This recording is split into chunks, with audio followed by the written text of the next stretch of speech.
Hey everybody, this is your girl Ellie Marie. So I'm extremely late for the Housewives of New York, but I actually have 2 episodes to review. I'm not sure if everybody else was able to see the second episode, but I do have these reviews. So we're going to do the part 1, well, the episode, and then we're going to go straight into the other one.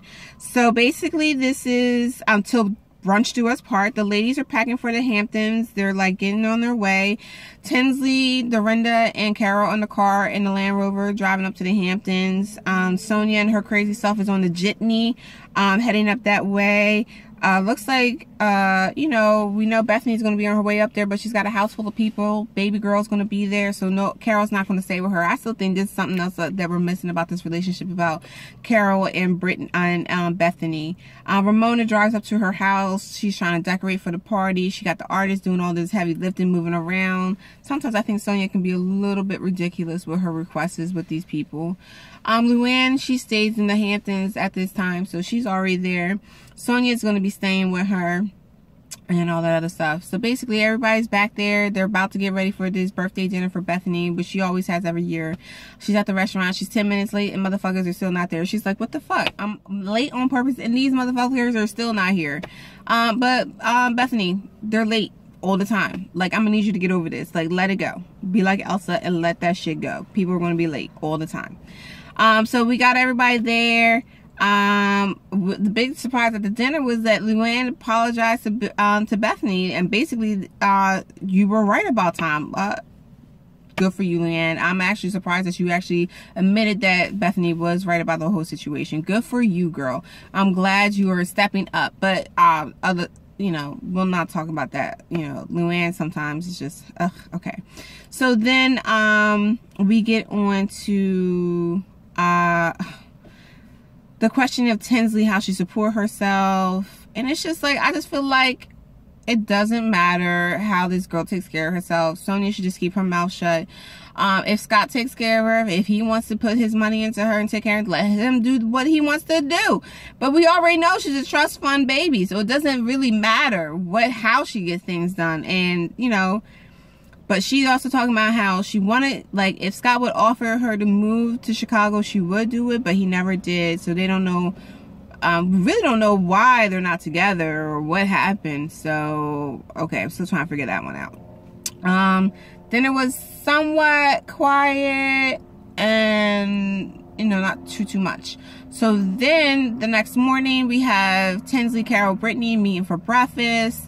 There doesn't seem like Carol's too much interested in Bethany. I think she's a little irritated about the whole conversation that they had the night before about Bethany sending Carol a text message and how she didn't respond back and all this other stuff. But it was kind of like, really, ladies? We're arguing about a text message?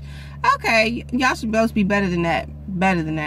Then we also talk about Tinsley freezing her eggs before she was 40. Her mom wanted her to do that so that her eggs wouldn't be 40.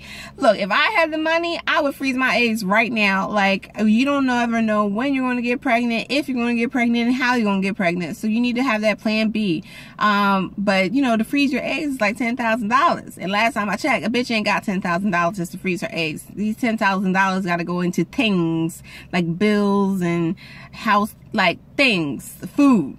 I don't have that leisure to be able to freeze my eggs. But if I did, I would be doing it right now. Because I'm going to be 34. I would have done it when I was 30. So those eggs would have been popping.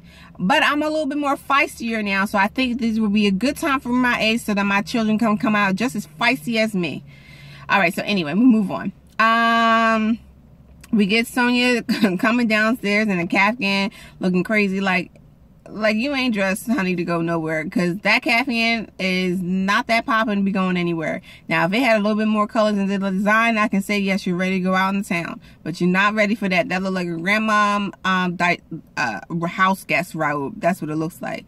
So we have breakfast. We have Ramona, Luann, Sonia, and Dorinda. They come in. They start talking about Tinsley, about how she's upset about Scott, and how Sonia, it exhausts me watching Sonia at this point. I don't know what's going on with her. It could be the antidepressants. It could be her. But Sonia is just like stuck. Like something's not all clicking up here with Sonia. I'm a little exhausted by her, and I kind of agree with Dorinda a lot on this situation. So she starts talking about how she is like, her husband is like a death, and you know, that kind of triggers Dorinda. Like, look, your husband is still living, okay? I'm gonna need you to shut the fuck up. My husband is dead. I put him in the ground and everything like that. And I see both sides of the thing. Like, okay, yes. And like Beth, oh, sorry, I'm jumping too far. So they go at it. You know, Dorinda in her Dorinda fashion.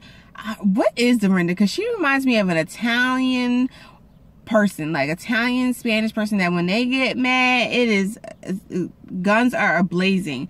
Ramona basically states to Sonia, just apologize for what you said. Like, but Sonia's whole thing was, you knew the truth about what happened with my relationship, and you didn't stick up for me against Dorinda, because Dorinda was basically calling Sonia a whore, and that she was sleeping around, playing around in France while she was married to her husband, and that's why they got divorced. But her husband, they had a beautiful marriage, but he wound up dying on her, and that's the clear distinction and difference between it.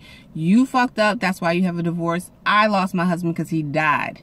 You lost your husband because you were fucking around.